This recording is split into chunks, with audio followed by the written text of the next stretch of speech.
Coming up on Tekzilla, CES 2010, 3D HD TVs are everywhere. Dell's tablet concept, do not call it a slate, a 30 frame per second gaming netbook, a $40 personal cell tower, and lots more coming up on this episode of Tekzilla.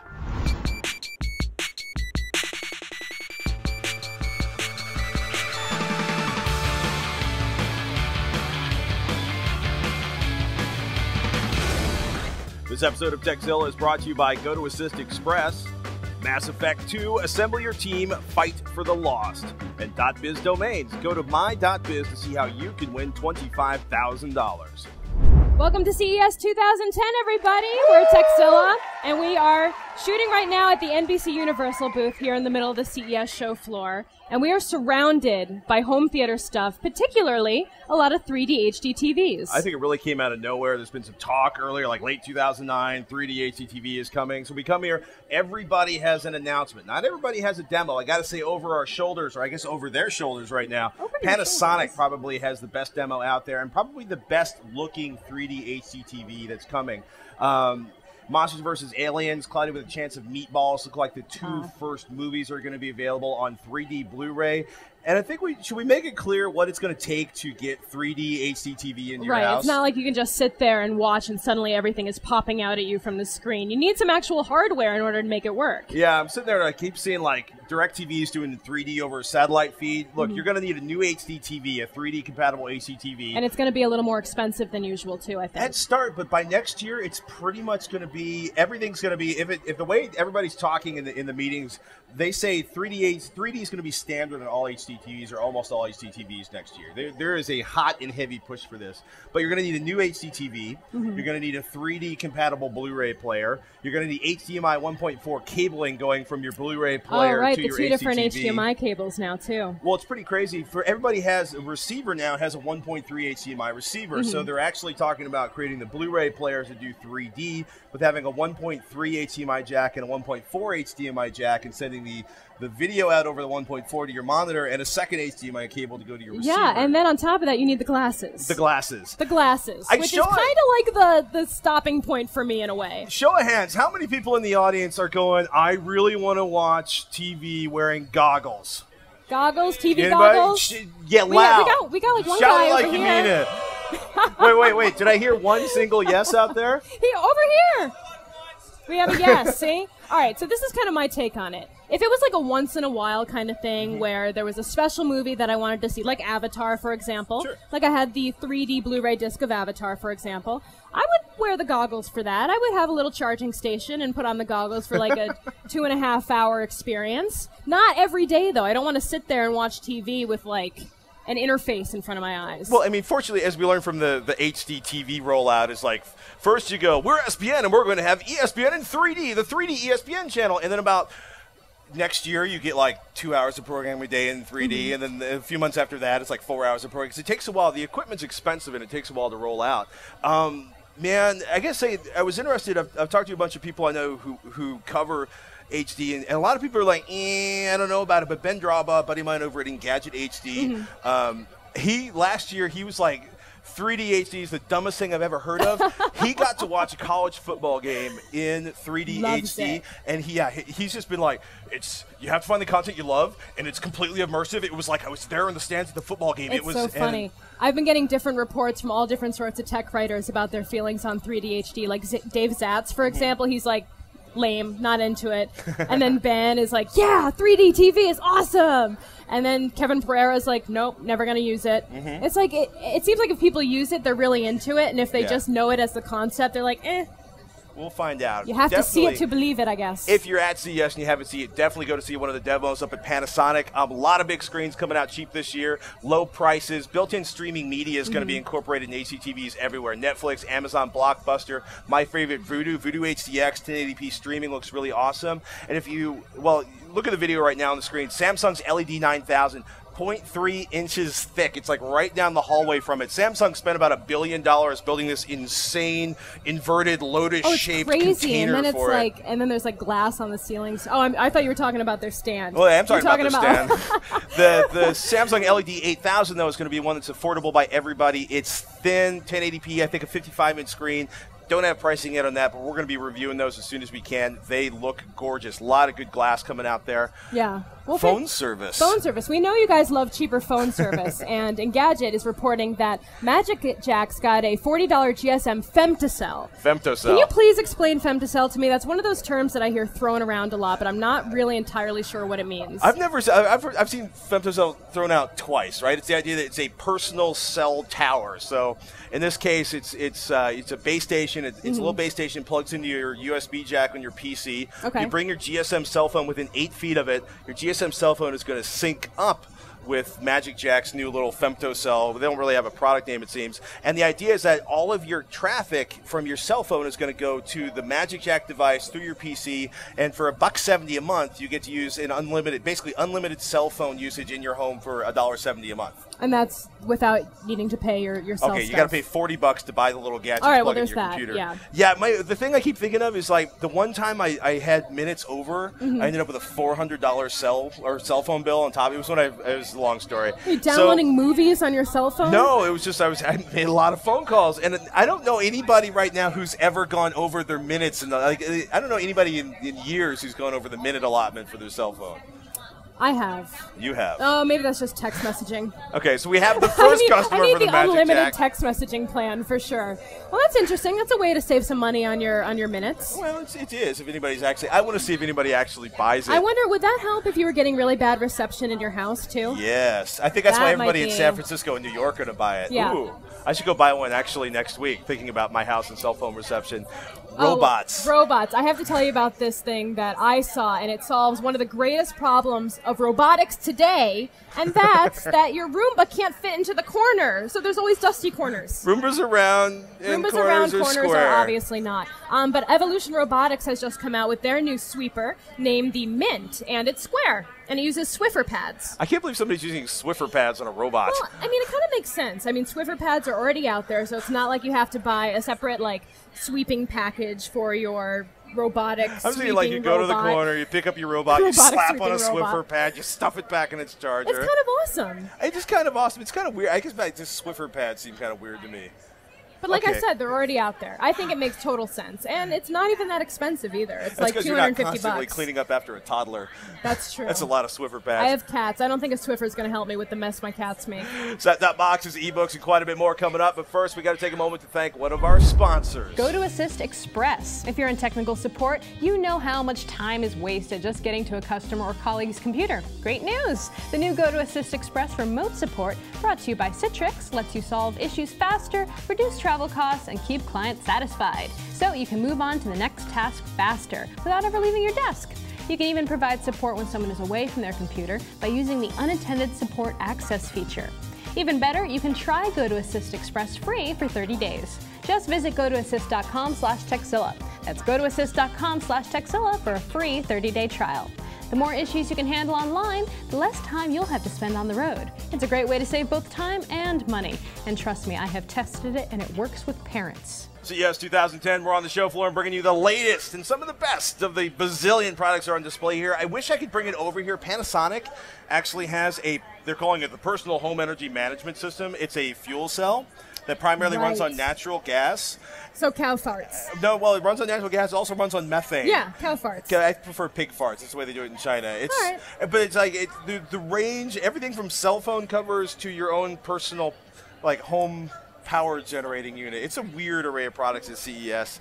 Veronica, though, has a not weird product, one she's been waiting to get hands-on with for a long time. The Boxee Box. The I Boxee finally Box. got to see it in person, and it not only looks awesome, but it's got a lot going for it. So D-Link's building it. It's going to cost $200, come out in the first half of 2010, and its primary purpose is to Watch your media. You can Yeah. stream media from a ton of different services, and you can also watch your own media at home as well. Boxee Box by D-Link, bringing the Boxee, the open source media streaming interface. And they also released a beta this week of the new interface. Oh, well, they've got the new interface beta. They've got the remote that looks really good, and they're bringing their social software that they have on the computer that people have been using on their Apple TVs into primetime mode instead of being in beta. So instead of having to hack your Apple TV or run it on your notebook, your Windows or Mac notebook, you've got a device that'll build it. And the remote control is cool. A bunch of people were complaining about it because it's RF, and they don't want. I can't use my a Harmony remote with it, but you can actually plug a USB IR adapter into it and use it with a Harmony remote that way. Oh, I didn't even know that. Well, That's it's also great. like, you know, people are like, you know, you don't want to be leaning over so the IR keyboard works when you're typing text messages I about a know, movie. and I'm a huge Harmony 1 fan, so anything that doesn't work with the Harmony, I get really annoyed at. We finally had to buy that separate Bluetooth dongle for the PS3, so Just we so could, it would all work. Yeah, so it would all work. And it's like, finally, I don't have to use a separate controller. I like that thought. Yeah. Popcorn Hour C200 set-top media player, kind of obscure but really popular in its own way for people who have a lot of archived media they want to play on their television. CES, the people who make Popcorn Hour, have come out with what they call the real product. Like apparently they beta tested on everybody who bought a Popcorn Hour. It's the PopBox. PopBox. PopBox. It may be the best deal out Sounds there on delicious. a set-top box. It's $129. It's coming out in March. HDMI, 1080p streaming. They say they can handle HDMI, basically 1080p streams over HDMI, like streaming MPEG-4, at up to 100 megabits per second. It's got networking, it's an SD slot or an external USB drive, which is it's okay, but one of the nice things about the Popcorn Hour is big space for a built-in hard drive. They've updated the user interface, which looks really good now, and they've added in what they're calling info apps. So you can have a weather application running and do Twitter over it. It's pretty interesting. And I they don't also think have there's a support gadget here at CES 2010 that does not in some way integrate with Twitter. Yeah, Twitter's been the little bird has been everywhere. They have Java, Flash, and QuickTime support, which means they're also bringing Netflix to it. So they're starting to bring the first of the commercial services Also to Netflix. Netflix. If it doesn't interface with Twitter and Netflix, it's of no use to us whatsoever. Apparently at this they've point. been banished. So we expected a lot of ebooks to come out. And we were right. Yeah. Skiff, Wise Reader, Barnes & Noble had their Nook on display. What was your pick of all the ones you saw? I had two that I was particularly fond of. I really like the Plastic Logic Q, for example. That's a really big one. It's 8.5 by 11 inches, 10-inch It's screen. basically a standard sheet of paper with a 10-inch screen. It's enormous. It's got a nice thick bezel around it, so you can hold it without pushing any of the buttons because it is a touchscreen interface. So you can kind of imagine if you're holding it in a funny way, start pushing things, and then all hell breaks loose. It is a little price prohibitive, though. Well, it's really It's funny. feature packed, but it's still way up there. They're like, don't call it an ebook. It's not a leisure device. It's not your casual novel reading at the beach. They're calling it a professional tool. Right. It works Q is with, really big on that. Yeah, it goes with the Barnes & Noble bookstore. You can do all sorts of stuff with PDFs, pretty decent PDF support. You can also do magazines and newspapers, and that's where it really shines because the screen is so big that you can see a whole newspaper page, and it's comfortable to look at instead of downloading newspapers on a Kindle, which I've always found to be kind of awkward, painful. Yeah. And it's funny because they've customized, so they have you can subscribe to the Wall Street Journal, and it's a custom layout that fits on that 10.5-inch screen. There's a couple different price points too. Yeah, there's the 4 gigabyte version and the 8 gigabyte version, and the 8 gigabyte version I believe comes with AT&T 3G. Right, so you can download anywhere. It's also $799. Yes, the 8 gigabyte version is $799. What's the 4 gigabyte version? It's like $650 or something. So it's still kind of ridiculously expensive, but you do get a lot for the money. And then this one is one of my personal favorites. This is the Copia. Copia Ocean 9 e-reader. Right, Copia is actually the platform, and then they have several different readers that are coming out in the future, the Tidal and the Ocean, and they all have a slightly different design, but they all run on this platform that's very, very social. So you can add friends on there. You can see what books your friends are reading and what they recommend. And each book that you get has an actual number that it's kind of like this algorithm that figures out how much you could potentially enjoy this book. Right. So it's a very interesting suggestion engine. So you rate books, your friends rate books, and eventually it kind of figures out. I like the idea you can like highlight things and mark them and share the information in your group of people and stuff. Private beta starts on this one later on this month. 6-inch displays, 9-inch displays, $199 to $299. So it's price competitive with reasonable. Sony. It's definitely with Sony reasonable. and actually the Kindle. And they're going to be working with more content publishers in the future as well. So you should see a pretty wide range of stuff coming for them soon. Yeah, I want to load an EPUB book on it and see how that goes. Yeah, and these are not too... One thing I noticed is that a lot of the ebook readers here at CES are much lighter than the Kindle. I mean, they've definitely taken that benchmark and kind of tried to go past it to make something that's even more comfortable to hold. Like this, for example, has a really nice grippy back that I thought was really nice. So it doesn't slide around. I don't know what kind of active reading you're doing, But if you're moving around a lot, it's going to stay in the palm of your hand quite nicely. I don't even know where to go with that. Netbooks, including a gaming netbook coming up next, along with some goodies for your PC. Let's take a moment to thank one of our sponsors, My.biz. They've put together a really sweet contest called the My.biz Master Your Domain Contest, and they're giving away $25,000. Go to My.biz to get your .biz domain, design a website for your business or startup, and you're entered to win. The entries will be judged based on things like originality as well as creative use of the .biz domain name, like My.biz, MyMusic.biz, socialmedia.biz, except, creative. Get your .biz domain for $7.49 at GoDaddy.com if you use the code TEK14. That's TEK14. Also be sure to check out revision3.com/GoDaddy for other special offers on .biz domains from GoDaddy.com. 2 runners-up will receive high-performance laptops, but the grand prize, $25,000. Plus, My.biz has made Dignation a big part of the contest. If you win, My.biz will fly you out to see Dignation's live show from Austin, Texas in March. The contest ends February 12th, so hurry up and enter now and go to My.biz for all the rules. If you're enjoying our CES coverage, do me a favor, thank Roku, Revision 3's official CES sponsor, for making this year's CES coverage possible. Roku is the easiest way to watch Netflix movies, Revision 3 shows, and quite a bit more right there on your TV without using a computer. I know because there's one sitting next to my HDTV at home. If my word isn't enough, hey, it's Netflix members' top-rated streaming player, and there's a lot of competition out there for that. It's not expensive either. The standard def version comes at a penny under $80, the Roku HD under $100. Now, here's the deal. You want to try a Roku box out risk-free for 30 days? Go to revision3.com/Roku. You can get hands-on with this solid little set-top box. You'll be helping support Tekzilla and making it super easy to watch Netflix movies and your favorite Revision 3 shows and lots of other shows too, without having to log anything into a computer to make it happen. Check it out. We are at CES 2010, bringing you all the bright and shiny goodness that we've seen here on the show floor. You found netbooks. Lots and lots of netbooks. Too many. You picked 2. I picked 2. I do enjoy the Asus, the EPCs, very much. And I found one, the Seashell, which is designed by Kareem Rashad, and it's a 1 gigabyte. It's like, it's okay. The RAM is okay. It's enough for Windows XP, kind of. Yeah, it's just running, keep a single window open. Right. It's got an Atom N450. It's got a 250 gigabyte hard drive. It's not SSD. Cool. And it's very, very tiny. Really? It's super, super tiny. It's got this really cool quilted pattern on the top. So if you're looking for like that fashionable kind of netbook that you want to take around and show off to your friends. Opera. Take a netbook. Yeah.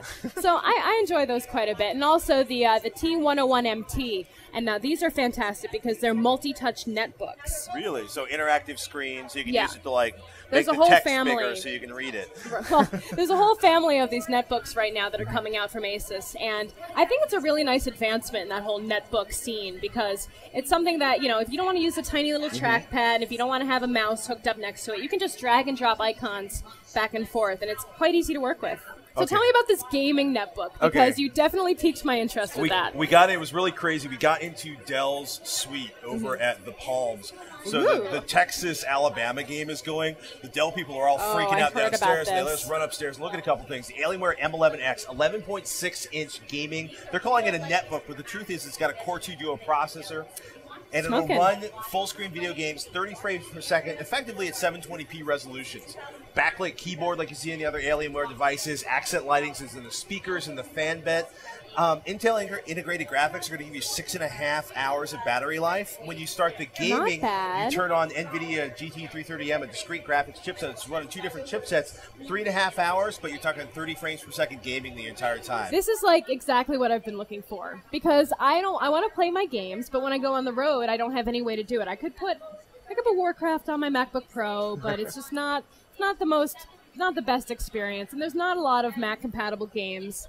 And so to have my PC library with me on a netbook might be nice. It would be nice. Well, if you're not, it's not going to get you like to Japan, and it's not going to get you cross country in a single charge. You need an external battery for that. True. But basically a 1366 by 768 screen, so it's a little actually larger than 720p, under 4 pounds, less than $1,000. I've never heard of a gaming laptop under 4 pounds. Much less under $1,000. That's yeah, usually it's like 19 pounds. Will light your cat on fire if it falls asleep on top of it. 25 pounds. Yeah. Suck it up.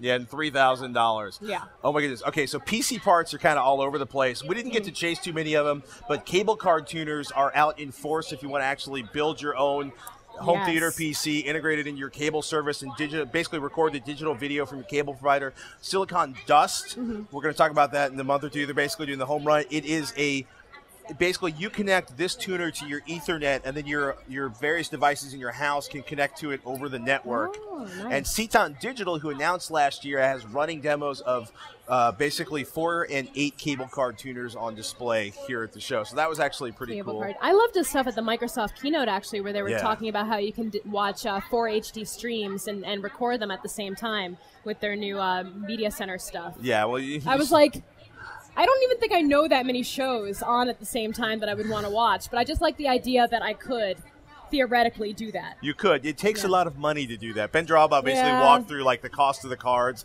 and the per month charge. I see. I know. It so always comes back to the money, doesn't it? Well, Why if do they you make can this afford stuff it. so expensive? Until I keep paying for it.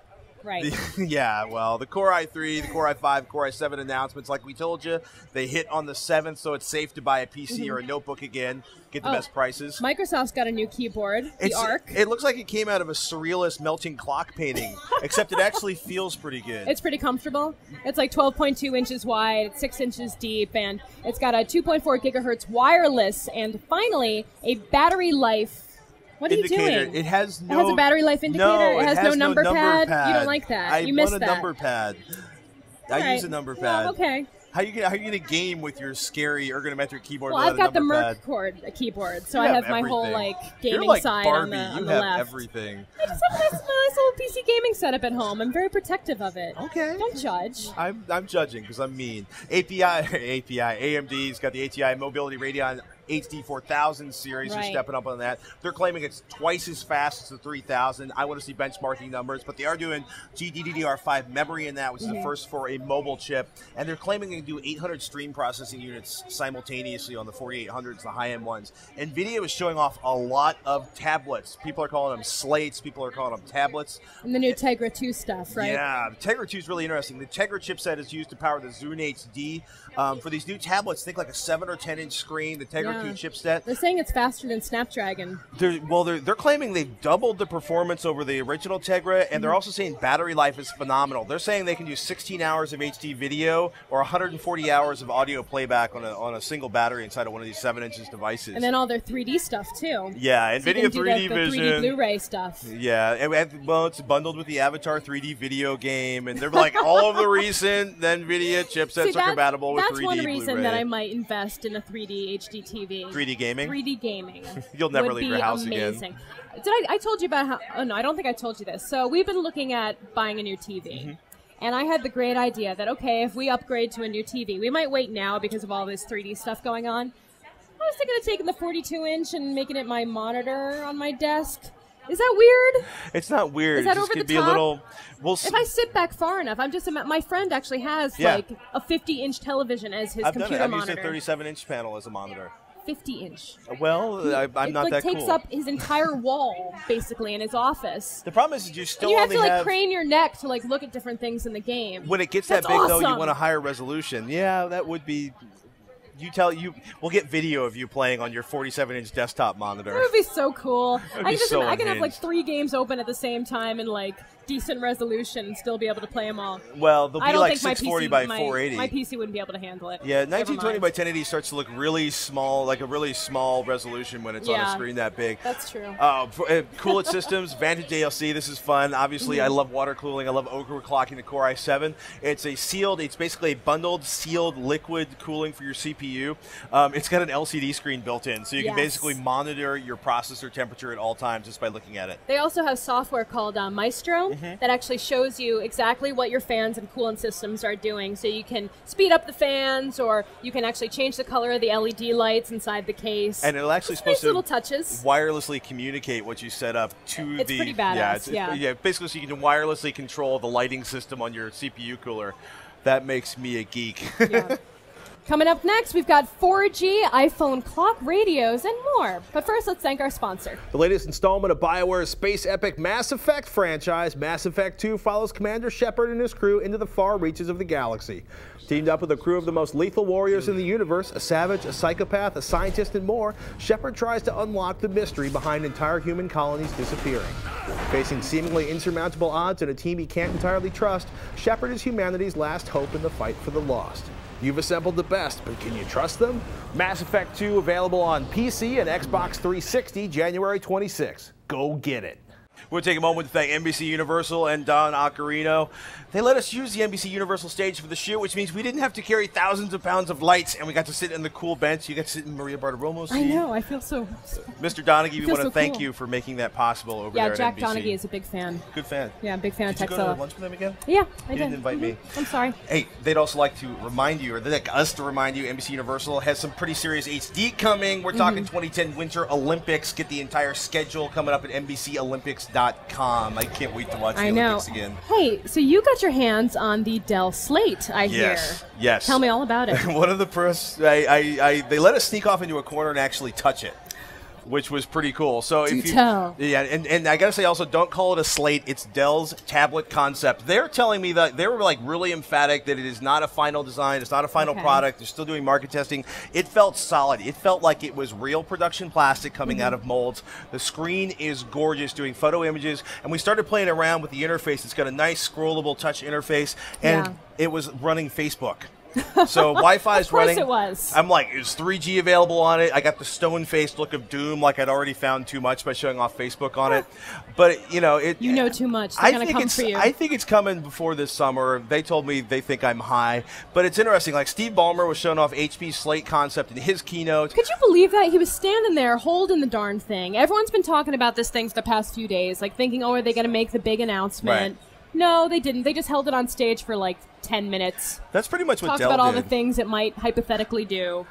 It was pretty funny. I was like, just give us a little more information. Come on, help us out here. I'm pretty sure if the Texas-Alabama game wasn't on, there's no way they would have let us actually physically touch the screen on that one. So thanks to Dell for letting us play with that. And, of course, the Inspirons have all been upgraded with the new processors from Intel. They're pretty stoked about. Something else you can't escape here at CES this year is 4G. It's in everything. Between the LTE and the WiMAX, you can pretty much any device that you find on the show floor has it integrated in the chipset in some way. Yeah, but given the way the 3G performance has been here in Las Vegas, I turned it off. 200,000 people in town, yeah, it's pretty miserable. Eventually I turned it off. We're not going to talk about any of these products until somebody actually enables 4G in the Bay Area. So we'll talk about 4G when we can actually test it without driving cross country. I know. That's flat out. I'm saying that right now. I've heard that some carriers are going to make you pay incrementally for the amount of data that you use. So instead of getting a flat rate plan for your 4G, you'll have to pay by the megabyte. Why don't they just connect the siphon from their bank account to your pocket before you're allowed to actually use their phone? Why can't they just tap me in? Just tap me in to the 4G. Maybe we could sell blood and use 4G.